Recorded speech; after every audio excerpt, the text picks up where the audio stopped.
I cannot help asking those who have caused this situation, do you realize now what you've done?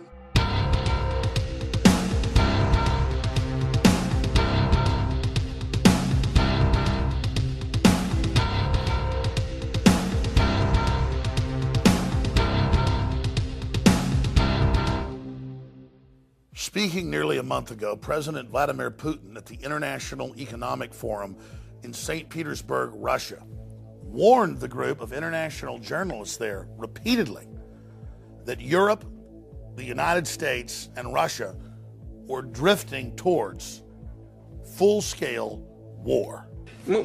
We know year by year what's going to happen, and they know we know. It's only you that they tell these fables and you buy it and spread it to the citizens of your countries. Your people do not feel a sense of the impending danger. This is what worries me. How do you not understand that the world is being pulled in an irreversible direction? That is the problem. But they pretend like nothing's going on. I don't even know how to get through to you people anymore. And the big news is, a month later, almost a month later, after we first reported on it, in mid-June, there has been almost no Western coverage of it at all. And that's exactly what Putin was getting at. Whether you love Putin or hate Putin, if the leader of Russia, with thousands of intercontinental ballistic missiles and cruise missiles, is telling the West, I don't know how to get through to you, your media is controlled, you're being manipulated, NATO is putting missiles on our borders, we're having to move missiles in, you've overthrown Ukraine, you're on an offensive, you're funding and protecting radical Islam, do you know what you've done? Do you know what you've done, as he said at the UN, destabilizing the Middle East? Why are you doing this? Where are the sound minds across the political spectrum who should be stopping this? Russia has 3 overseas military bases. You have hundreds. You have your spies inside our country trying to overthrow it. You have your CIA people trying to get into our embassies.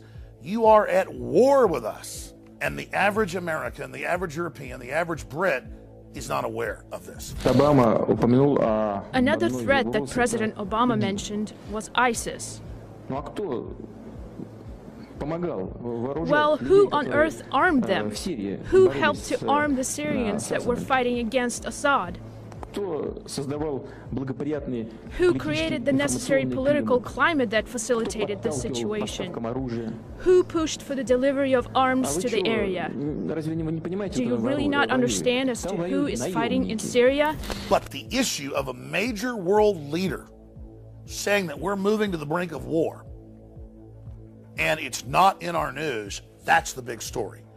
It shows how incredibly controlled things are. Deutsche Bank, one of the biggest banks in the world, is plunging right now. Much bigger than Lehman Brothers. If it continues, it'll make 2008 look tame in comparison. Elites are building armored fortresses and redoubts all over the world, admitting they believe collapse is coming. Governments are digging in. Russia is digging in. Our supposed government is collapsing our borders and bringing people in with diseases and ignoring the Supreme Court rulings. It seems an age of madness or megalomania is now upon us. We've seen great evil out of Russia.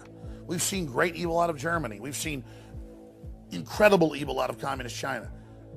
But America has had its problems as well. And now we see Europe and the United States and the whole Anglo-American establishment filled with hubris and arrogance, just violating domestic laws, persecuting the press, leaking classified material and getting away with it.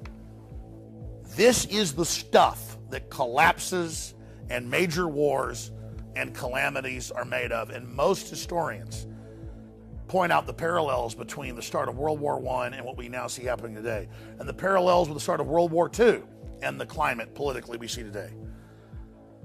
Even the Pentagon admits that we're probably witnessing one of the most unstable periods in human history right now.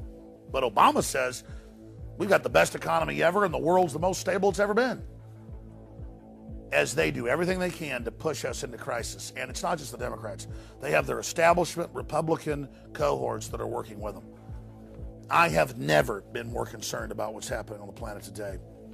And if we're able to raise the alarm, you, the freedom lovers out there, the people that want to have a civilization, the people that don't want to have war, if we're able to come together, whether we be black, white, old, young, conservative, libertarian, Catholic, Muslim, whatever it is, we cannot continue to have these conflicts. We cannot continue to have this globalist crisis brand where they stir up the problems, exacerbate the crises, and then gain power out of it.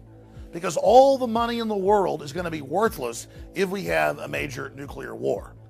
And that's what the Russian foreign minister and many others say we're going towards. And Putin is now begging with the press